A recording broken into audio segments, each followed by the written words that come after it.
Good evening, everyone. This is Angela with Women's Personal Finance, and today I have Weir with us from Vee Frugal Fox.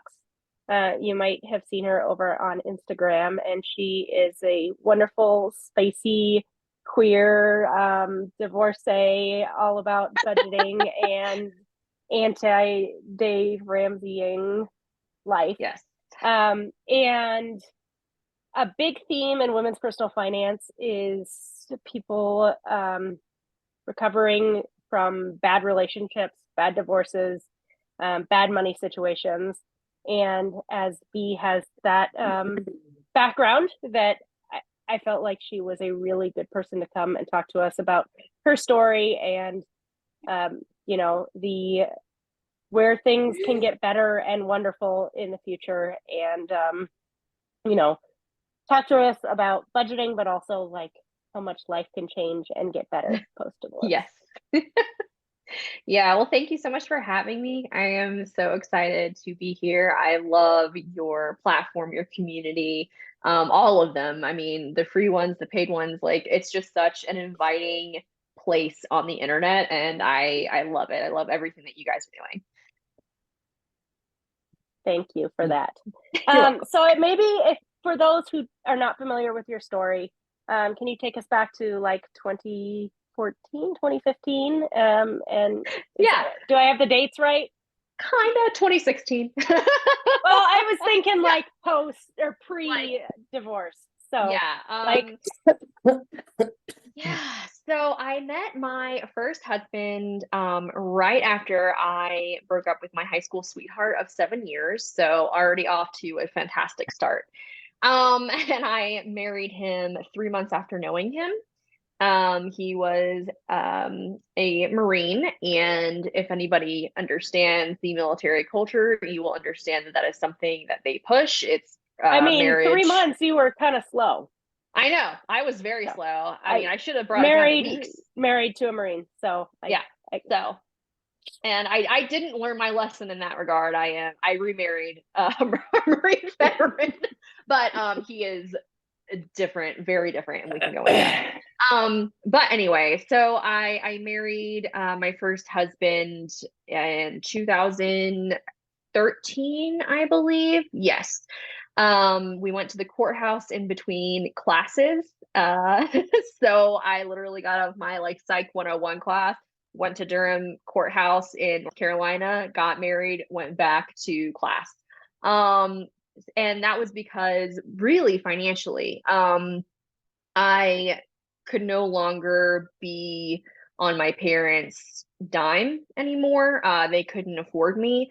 They basically dropped me off at Carolina, where I went to college, and were like, all right, well, this is it. And I don't blame them for that. They just literally couldn't. And so I had no way of paying for school. I didn't have health insurance. I had a full class load. I think it was like 18 credit hours. And so I couldn't really work full time and do the course load that I was doing because I went into Carolina as a junior. So I was already very like far into my program. And the course load was just way too much. And so I told him, we're going to get married anyway, right? So we might as well get married now and reap the benefits of increased pay, TRICARE, which is the military's health insurance, the VA, no, the GI Bill, have that covered. It just made financial sense and all of the incentives were there. So we got married very quickly.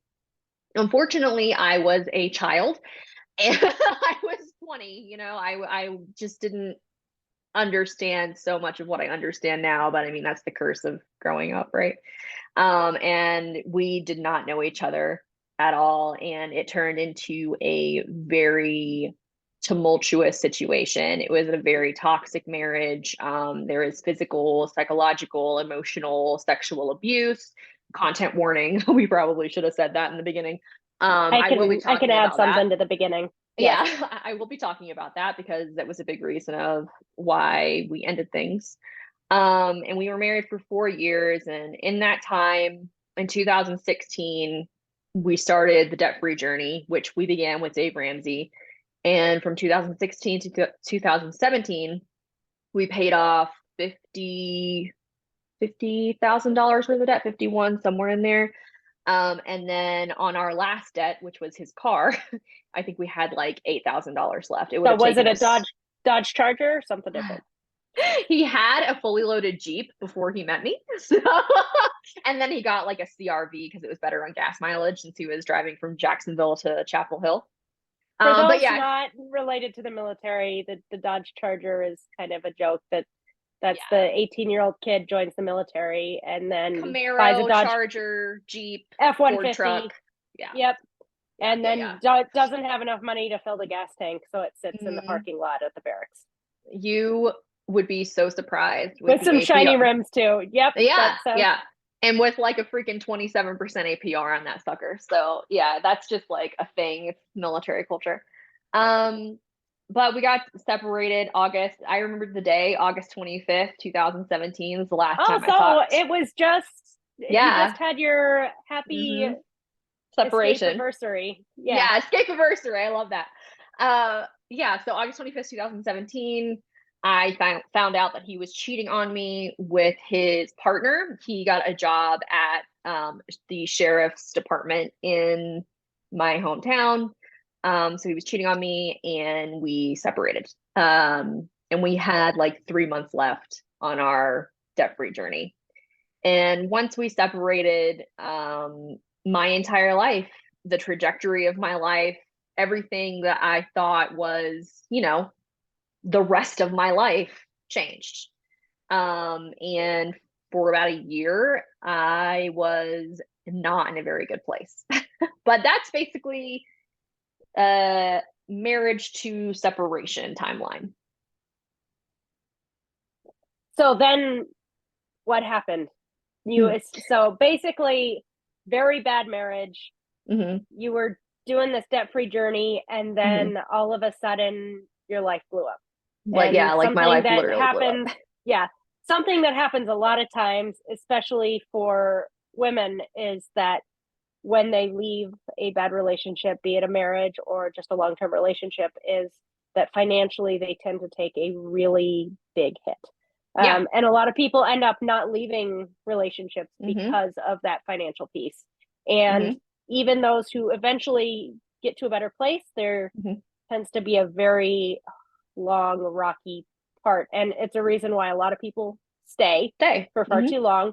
And also why here at Women's Personal Finance, we're always talking about how important it is to have your own money Yeah, your because own autonomy in your personal finances is key. And I learned that lesson the hard way. I do want to say that I think that everybody's situation is unique. There are always like caveats and stuff like that. I can only talk about my experience with divorce, and my experience was I was super young. I lived in my hometown with all of my family, and I had the support of my family and my friends. I also only had one asset with him, which was our home. I did not have any dependents. So that's going to change so much about other folks' journeys and situations. I understand that I kind of got quote unquote lucky in that regard. Like I knew it was going to be a battle between our lawyers with the house, but I didn't have to like fight for my kids. So there is that with my story. But August 25th, 2017, I literally walked out of my home with him with a suitcase of clothes and my dog and my car. And that's all I had. That was it. I literally had nothing else. So I ended up staying with my parents for 4 months in my old bedroom while I filed all the paperwork. My brother was able to front me the money to get the legal process started because he wanted me to be the one to make the first move, which is a tactic that many divorce lawyers suggest if you have the capability to. So I stayed with my parents 4 months rent free. They paid for everything while I was paying the lawyer all of my income. Um, And I only had the reason that I talk about autonomy and personal finances when it comes to women or women identifying people is because funny, I accidentally forgot to add my first husband to one of my bank accounts, which was my starter emergency fund, which was like $1,000. Totally forgot to add him to it. Like it was not intentional at all. And that is how I got a storage unit to put all of my shit in. That's how I got my own cell phone. Like that's how I was able to get into a place after 4 months with my parents. Um, Actually, 4 months after my parents, I couch surfed for another 3 months. So I like didn't have a place really. I was with friends. But anyway, that starter emergency fund that I totally forgot to add him to the account was a lifesaver. So I take it back. I had my car, my dog, a suitcase of clothes, and $1,000. It's Um, amazing though how much $1,000 when you don't have any, a yes, thousand dollars is enough to do something. yeah, it got me out of that immediate situation, which was a blessing. And honestly, without my community around me, I wouldn't have been able to survive, like, period, without my family and my friends. I mean, they housed me, they clothed me, they made sure I was eating. Well, they tried to make sure I was eating, and we can go down that rabbit hole. But yeah, I mean, I really didn't have anything, and it was horrifying. It was really, really horrifying and scary because his family um, had a lot of money and really backed him up. And they tried to run me out of money in the proceedings, basically, which is something that people do because people are assholes. Uh, but yeah, I really didn't have anything when I left. And I feel like that is such a common story. Did any comment, did either of you use military lawyer resources? Curious if it could benefit the military spouse when things go Yeah, so sideways. when we divorced, he was a veteran. He had gotten his DD 214, his discharge papers. I'm sure I could have gone to Jacksonville and used the resources, but I didn't think about that at the time. I just went to my local divorce lawyer's office. I'm not sure if he used any of those resources. Probably not. I don't think so. But yeah, if you're in the situation and active duty or you're a spouse, definitely go to the family center. There are people there that specialize in divorce. And they have lots of experience. They have so much experience because my story is one of millions, thousands, Yeah. thousands, And probably not that's millions. and that's the frustrating part too when we talk about making sure you have your own money, making sure you have autonomy in your marriage. It doesn't matter how good it is, you know, you want to be able to have an out. And Mm-hmm. like a friend of mine says too, is it doesn't even have to be that you want to end up getting divorced to someone from someone. No. It can be that they get a brain tumor and it presses on it the personality center of their brain and their Right. personality changes.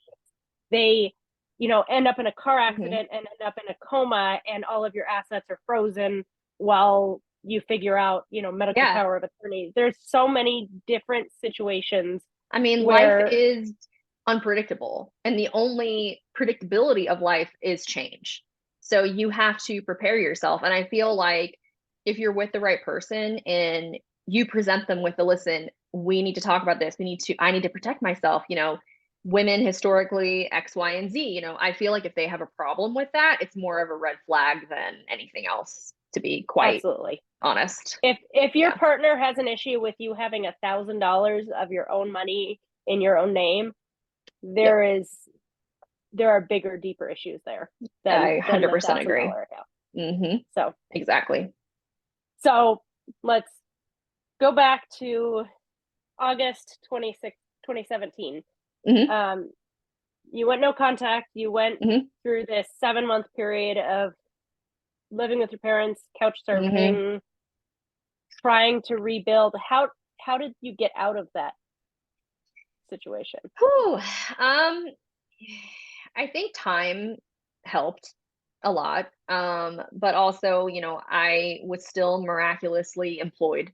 So while I wasn't paying for rent or food or, I was living as frugally as I could. I was not buying anything. Because I was trying to hoard all of my money for lawyer fees. But I was able to save up some money. I ended up getting my cousins, again, family, had a house that they were renting and they rented it to me for like, I think it was $450 a month. And I lived with other people.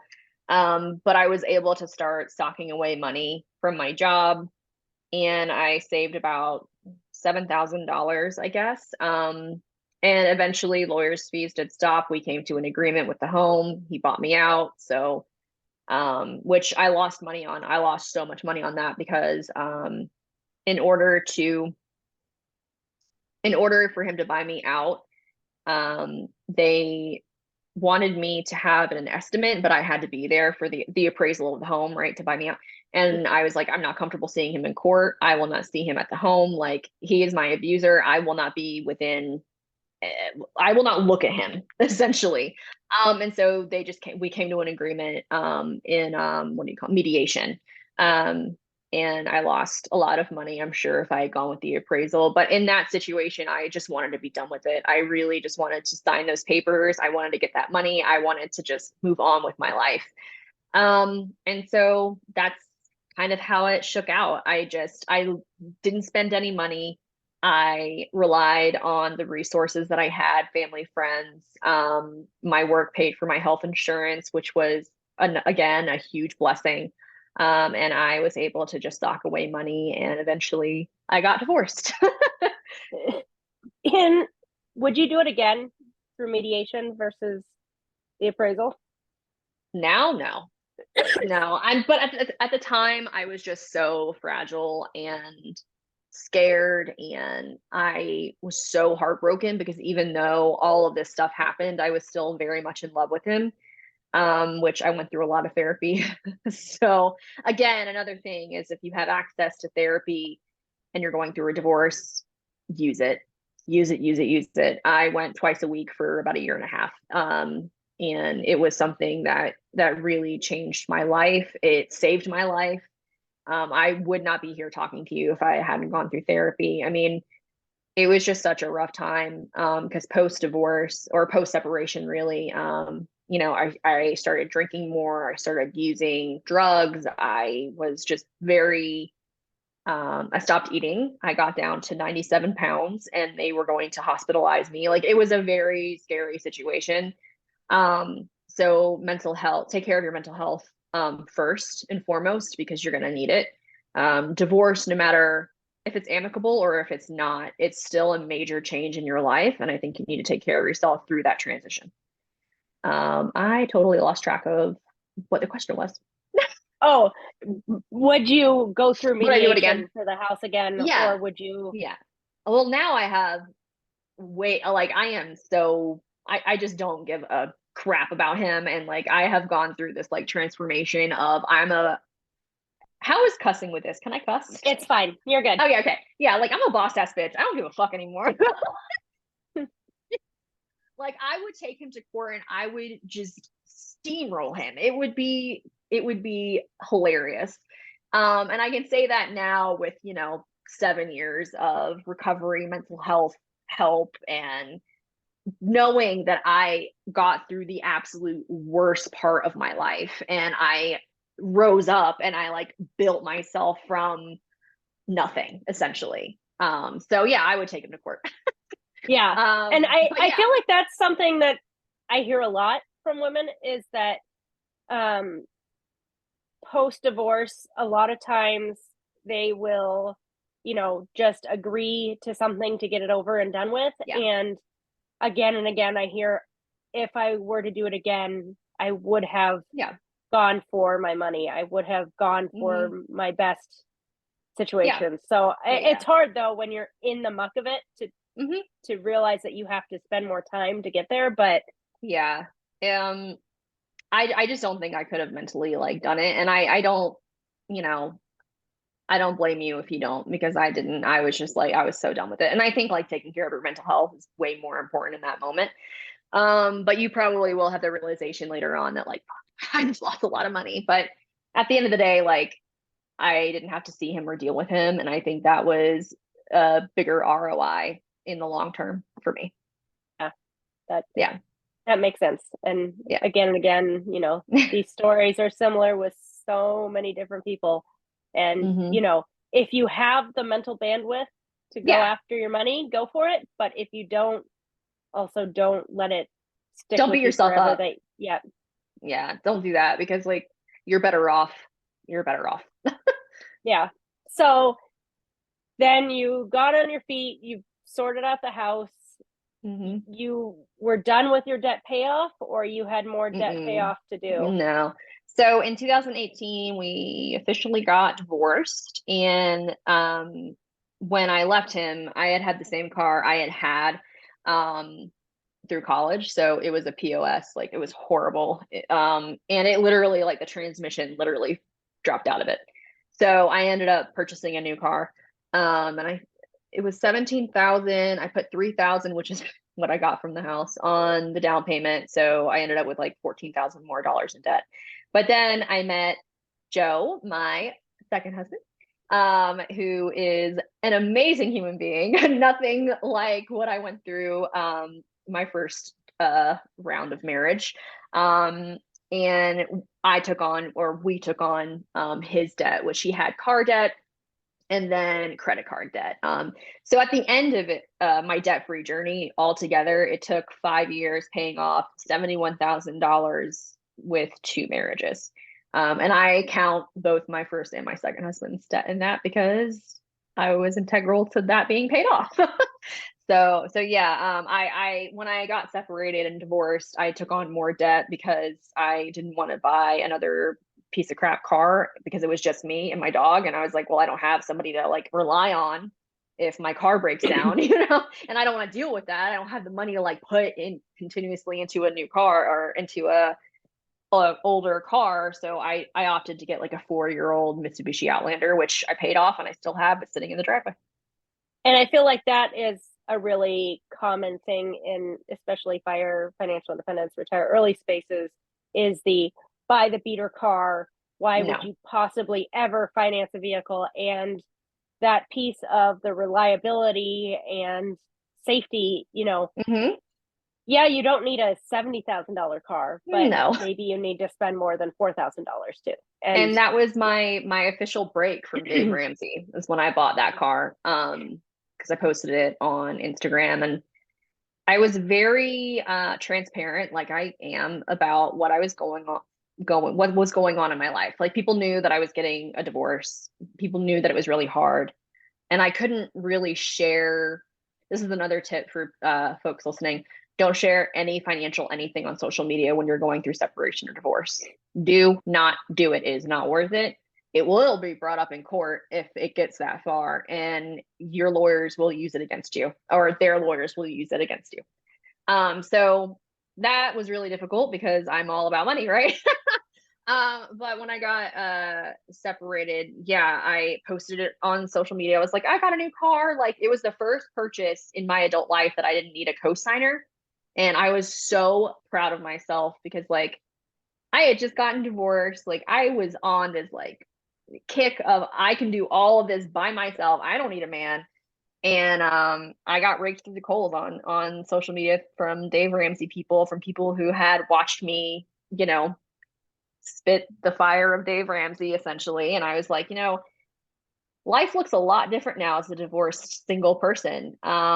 And Dave Ramsey really doesn't align with my values anymore. And that was the moment where I was like, this isn't for me. But yeah, don't get a beater car if you can't help it. Get something reliable, especially as a single person. I didn't realize that was your break from Dave Ramsey. It was the Mm-hmm. car. It And was the that, car. and that's also, and probably the realization that personal finance is personal and that, it's not just money stuff. And we really need to, Yeah. because, you know, if you had a second vehicle and you had a partner Mm-hmm. and their vehicle was reliable, maybe then Right. you pick the cheap beater because It would have there's a been a different backup. story, right? But there was no backup. It was just me. So I took care of myself in the best way that I knew how, and I was criticized and shamed for it. And I was like, this isn't personal finance situation I want to be in ever again. And I never want to make anybody feel the way that I felt in that moment. And I have definitely owned up to it. You know, I used to be a Dave Ramsey purist in the truest form. And I have completely done a 180 from that. And I also like to give myself a little bit of grace. Like I was 22 when I started the journey, and now I'm 31.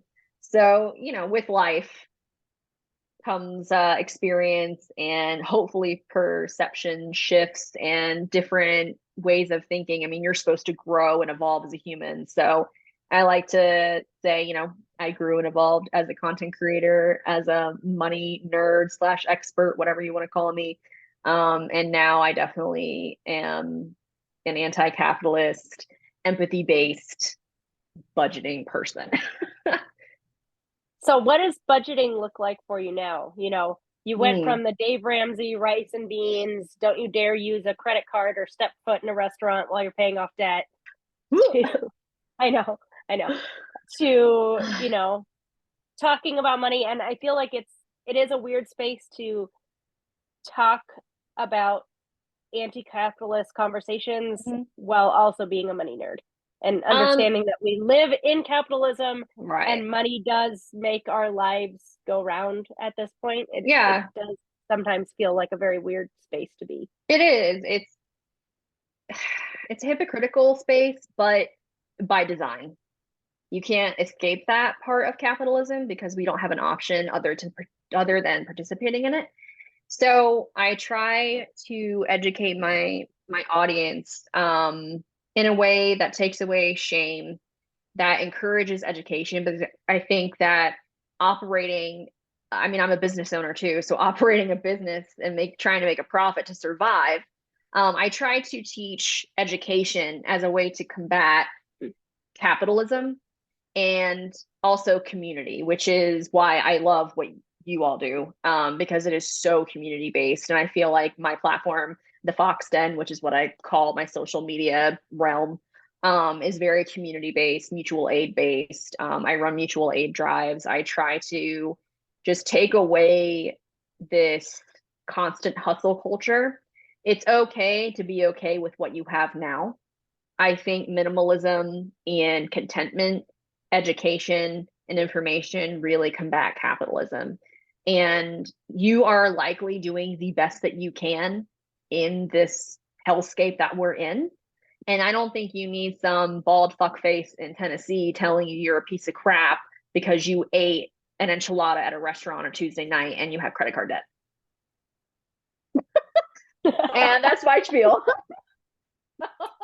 Yeah. And I don't know if you know Laura Aldani from oh my gosh, what is her platform is, but I've seen her. It was Triple Bottom Line, but now it's something. Wow, that she was Triple Bottom Line Fi and rebranded, and my brain has completely gone away. But we did a conversation, Rich and Resilient Living. Oh, okay. Yeah. We did a conversation with her earlier this year, and she is very much in the anti-capitalist space, and she had some really interesting things to say about making money and like dealing with money, and that it isn't necessarily capitalist to make money. It is the extractive way that most money is made that is it's the exploitation and bad, and it's the exploitation of people, of resources, of things. And she was like, there are ways to make money and create wealth that do not have to come from the exploitation of others. And I thought it was a really good reframe of not all money is bad, it's the system we're in that is the problem. And I think we have to be critical of that system, but I also think we have to be critical of ourselves in that system and examine what we're supporting with our dollar, what we're doing with our dollar, and how we're making our dollar. And I definitely agree with her. I mean, there are so many people like us in the space. I think women's personal finance falls under that realm. Lexa at the Avocado Toast Budget, Anti-Capitalist, We Bravely Go, Kara Perez, Tipped Finance, Sloan, can't Barbara. remember her, Barbara Sloan. Yes. Yeah, there are so many of us that understand systemic oppression, understand the history behind it, understand how we got here and why we are here and how it continues to perpetuate, you know, with the wage gap, the billionaire system. It's something that I could talk about for a very, very long time. And I do, I mean, on all of my platforms, I talk about, anti-capitalism and how most working class people, which I would assume are most people viewing our content, are just trying to make it. And capitalism profits off of your insecurity, it profits off of your continuous hustle, and it profits off of people thinking, well, I'm closer to being Bill Gates than I am to being a houseless person experiencing houselessness. So F you and all the benefits that you're getting. And that's not what we need right now. We need class solidarity. And we need to understand, what's going on. Berna is another great one. I love Berna. For folks looking for more voices in that space. Yeah. But yeah, back to the budgeting, divorce. Life is great now. Like what would you have told yourself back in 2016? Oh my God. Jesus. I am just such a different person. I was married to a cop in the South, closeted, thinking that that was as good as it was going to be. And now I am remarried to somebody who shares the same political values that I do, which translates into the same life values that I do. Somebody who sees his life going the same way. We talk about money and finance. We live in Colorado. We just bought a home in Colorado, which I would have never thought possible, especially in this market. I mean, I'm like more surprised than anybody else that we got this house. I'm like, what? And I am openly queer. I run my own business. Like everything that I struggled through so much in that time of my life, but it was so worth it to be where I am now and to live completely out loud. I am pagan, I am polyamorous, I am queer, I'm living where I want to live, I'm doing what I want to do, I'm talking to you. Like it's just, I think I needed to go through that to shed who I was then. And 2016 me, I think her mind would literally melt if she could like see where I'm at now. And I look at people on the Women's Personal Finance Facebook page, I'm involved in Woven, obviously, and I look at the posts and I see the pain and the hurt, and it is possible to get to that other side. It is possible that there's a light at the end of the tunnel. It's so hard when you're in it. It's so hard because all you can feel is your pain and your emotion and the squeeze of finances. Like your whole life is basically just shriveled down to making it to the next day and to grieving while somebody that you love or somebody that you at least thought you were going to have a life with is still walking around, right? That is so hard. There were points where I was like, it almost would be better if he wasn't alive. Not in like that I want him dead, but like it would be easier to grieve because like he's not around, And all of those thoughts are so difficult to have and to process, but it really does get better. I mean, I was able to turn into the person that I feel like I've always been and was always meant to be.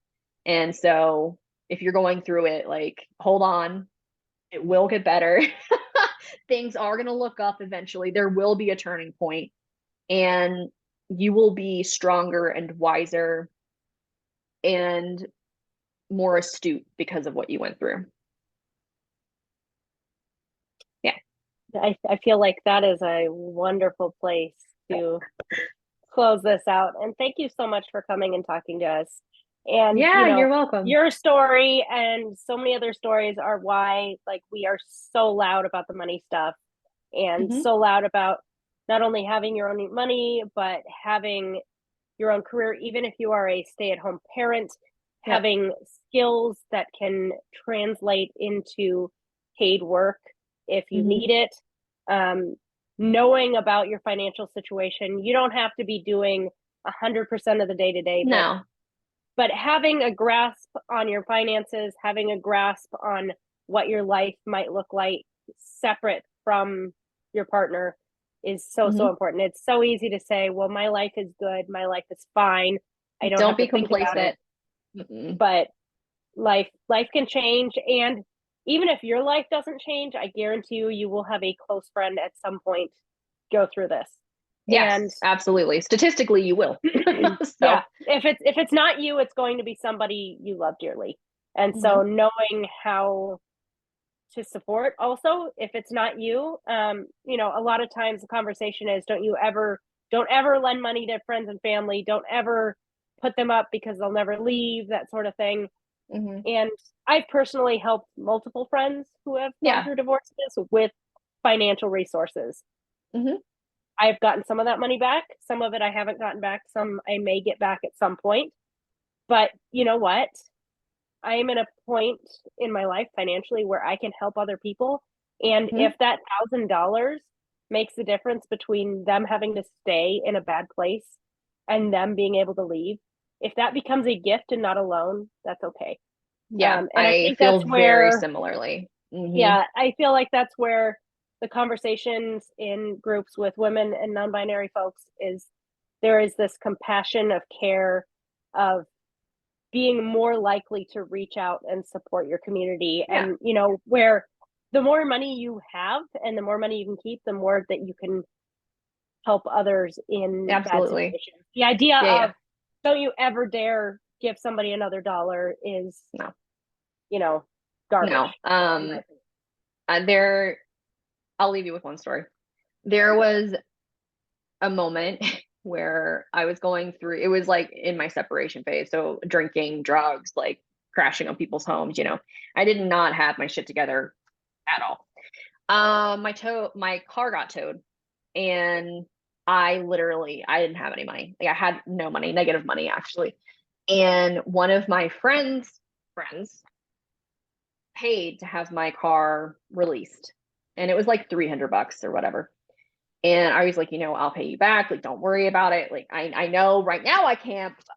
Like, I got my, like, look at my Instagram. Like, I am about this life. Like, I will pay you back. And she looked at me and she was like, don't you dare. Like, all I want you to do is pay it forward to somebody else.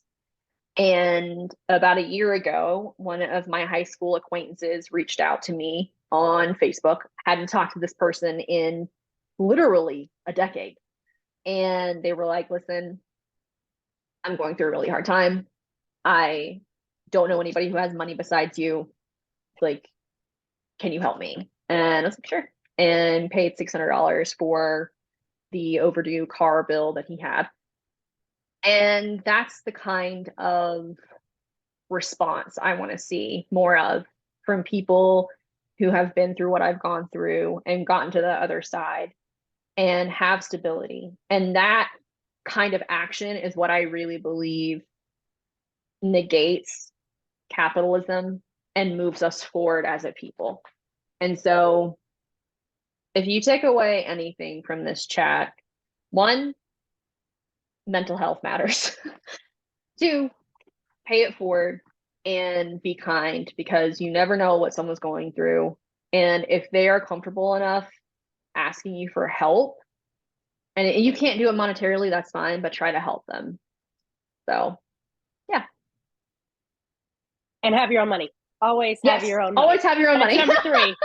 Yeah, that's like what goes without saying. But yes, have your own money, be involved in personal finance, educate yourself. Like it is so important for you to have your own money. And my story should be the reason why, because this happens to women every day.